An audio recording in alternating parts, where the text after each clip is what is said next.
ഒക്കെ വ്യക്തമുണ്ട് കാര്യം എല്ലാവർക്കും അറിയാം. അതിന് ഈ ചോദ്യങ്ങൾ അടുത്ത ചോദ്യം ലായലായില്ലെന്നാണല്ലോ അതിന്റെ അർത്ഥം എന്താ? പിന്നെ അടിയ ഒരുത്തന രണ്ടുപേരും കൂടി ചവിട്ടിയിട്ട് പുറത്തേക്കാണ്.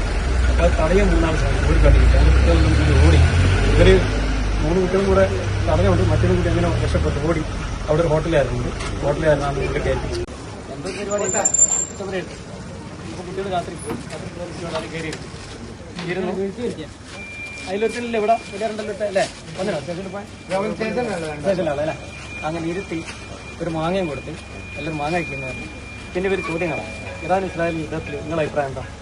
അതിനകത്ത് കുട്ടികൾ ചുവരെഴുതാൻ പോയ പള്ളി ദറസ് വിദ്യാർത്ഥികൾക്ക് മർദ്ദനം. കോഴിക്കോട് പേരാമ്പ്രയ്ക്ക് സമീപം ചെറുവണ്ണൂരിലാണ് പ്രായപൂർത്തിയാകാത്ത വിദ്യാർത്ഥികൾക്ക് മർദ്ദനമേറ്റത്. പരിക്കേറ്റ 2 വിദ്യാർത്ഥികളെ കോഴിക്കോട് മെഡിക്കൽ കോളേജ് ആശുപത്രിയിൽ പ്രവേശിപ്പിച്ചു. പള്ളി ദറസിലെ അധ്യാപകൻ പരാതി ഇന്നലെ തന്നെ മെപ്പേർ പോലീസിൽ നൽകിയെങ്കിലും ഇതുവരെ കേസെടുത്തിട്ടില്ല. കോഴിക്കോട് പേരാമ്പ്രയ്ക്ക് സമീപമുള്ള പേരാമ്പ്ര ചെറുവണ്ണൂരിലെ ഒരു പള്ളി ദറസിലെ വിദ്യാർത്ഥികളാണ് 4 പേർ. മുഹമ്മദ് സിനാൻ, അതോടൊപ്പം തന്നെ മുഹമ്മദ് ഉനീസ്, മുഹമ്മദ് ഷാമിൽ, അബ്ദുൽ ഹാദി 4 പേരും അവിടെ ആ ദറസിൽ പരിപാടികളുമായി ബന്ധപ്പെട്ട് ചുമരെഴുതാൻ വേണ്ടി പോയിരുന്നു. അവിടെ രാവിലെ പകൽ പോവുകയും ഒരു വീട്ടിന് മുന്നിൽ ചുമരെഴുതാൻ അനുവാദം വാങ്ങുകയും ചെയ്തു. അവർ അനുവാദം നൽകി രാത്രി വന്ന് ചുമരെഴുതിക്കോളൂ എന്ന് പറയുകയും ചെയ്തു. അതിന്റെ അടിസ്ഥാനത്തിൽ ഈ 4 പേരും കൂടി ചുമരെഴുതിന് വേണ്ടിയുള്ള സാമഗ്രികളുമായി വീണ്ടും ആ വീടിന് മുന്നിലെത്തി.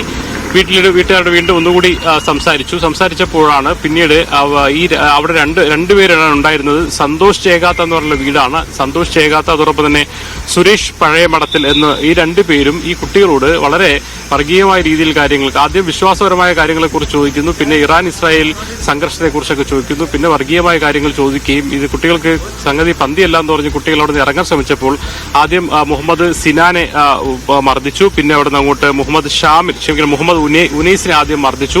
അത് തടയാൻ ശ്രമിച്ചപ്പോൾ മുഹമ്മദ് ഷാമിലിനെ മർദ്ദിച്ചു. കാര്യമായി തന്നെ നല്ല ഇടിക്കുകയും ചവിട്ടുകയും അവിടെ ഒരാളുടെ കയ്യിലുണ്ടായിരുന്ന ചെമ്പ് വളം ഉപയോഗിച്ചുകൊണ്ട് മർദ്ദിക്കുകയും ചെയ്തു എന്നാണ് വിദ്യാർത്ഥികൾ പറയുന്നത്. ഇന്നലെ അവിടെ പേരാമ്പ്ര താലൂക്ക് ആശുപത്രിയിലാണ് കുട്ടികളെ ആദ്യം പ്രവേശിപ്പിച്ചത്. തുടർന്ന് ഇന്നലെ പുലർച്ചെ തന്നെ കോഴിക്കോട് മെഡിക്കൽ കോളേജ് ആശുപത്രിയിലേക്ക് കൊണ്ടുവരികയും ചെയ്തിട്ടുണ്ട്. ഇപ്പോൾ 2 പേരും കോഴിക്കോട് മെഡിക്കൽ കോളേജ് ആശുപത്രിയിലെ ഒബ്സർവേഷനിലാണ്, നിരീക്ഷണത്തിലാണ് ഉള്ളത്. 2 പേർക്കും മർദ്ദനമേറ്റുന്നത് മാത്രമല്ല കുട്ടികൾ ഭയചകിതരാകുകയും ചെയ്തിട്ടുണ്ട്. കാരണം അവർ നോർമലി അത്തരം പരിപാടികളുടെ ഭാഗമായിട്ട് പള്ളി ദർശന്റെ പരിപാടികളുമായി പോസ്റ്റ് ഒട്ടിക്കുകയും മറ്റുമൊക്കെ അവർ ഒരുമിച്ച് ചെയ്യുന്നതാണ്. അതിന്റെ ഭാഗമായിട്ടാണ് ശരിക്കും ആദ്യം അവർ അനുമതി വാങ്ങുകയും പിന്നീട് വൈകിട്ട് പോയി പിന്നെ അവിടെ പെയിന്റ് അടിക്കാനുള്ള ശ്രമം നടത്തുകയും ചെയ്തു. അതിന് തുടങ്ങിയിട്ടില്ല. അതിന് മുമ്പ് തന്നെ ഒന്നുകൂടി പറഞ്ഞ സ്ഥിതിക്ക് നേരത്തെ അനുമതി വാങ്ങിയതാണല്ലോ എന്ന് പറഞ്ഞുകൊണ്ട് അവർ നേരെ വീണ്ടും ഒന്നുകൂടി ചോദിക്കാൻ പോയപ്പോഴാണ് ഇവര് മോശമായി സംസാരിക്കുകയും വർഗീയപരമായി സംസാരിക്കുകയും ആക്രമിക്കുകയും ചെയ്തത്.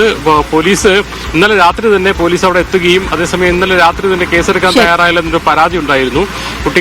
ഈ കുട്ടികൾ പഠിക്കുന്ന പള്ളി ദറസിലെ അധ്യാപകൻ പരാതി രേഖാമൂലം തന്നെ മേപ്പയൂർ പോലീസിൽ പരാതി നൽകി. പക്ഷേ ഇതുവരെയും കേസെടുത്തു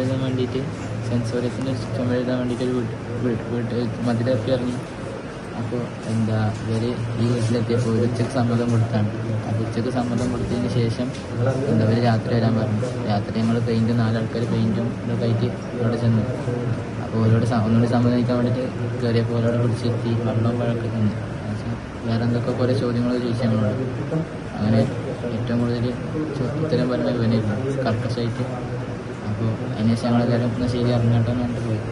അപ്പോൾ തിരിച്ച് ഇവനൊറ്റയ്ക്ക് വിളിച്ച് ഈ അടിയിട്ടവനെ ഒറ്റയ്ക്ക് ഈ സന്തോഷമായിട്ടുള്ള വിളിച്ച് വിളിച്ചിട്ട് അവനൊരു വീടിൻ്റെ സൈഡിലൊരു കുറച്ച് ഡാർക്കായിട്ടുള്ള സൈഡിനായി കാറൊക്കെ എടുത്തിട്ട് ഭാഗത്ത് അവിടെ കൊണ്ടുപോയി. അപ്പോൾ ഇവനക്ക് മനസ്സിലായി തല്ലാനാന്ന് മനസ്സിലായി. അപ്പോൾ കുതിരയോടെ നോക്കിയപ്പോൾ ഇവനെ പിടിച്ച് തല്ലി. അപ്പോൾ ഞാനും 4 ആൾക്കാർ, ഞങ്ങൾ 3 ആളുണ്ടല്ലോ. അപ്പോൾ ഞങ്ങൾ തടുക്കാൻ പിന്നെയും തട്ടിയിട്ട് മുമ്പിലെ കയ്യിൽ ഇരുമ്പാടുണ്ടായി.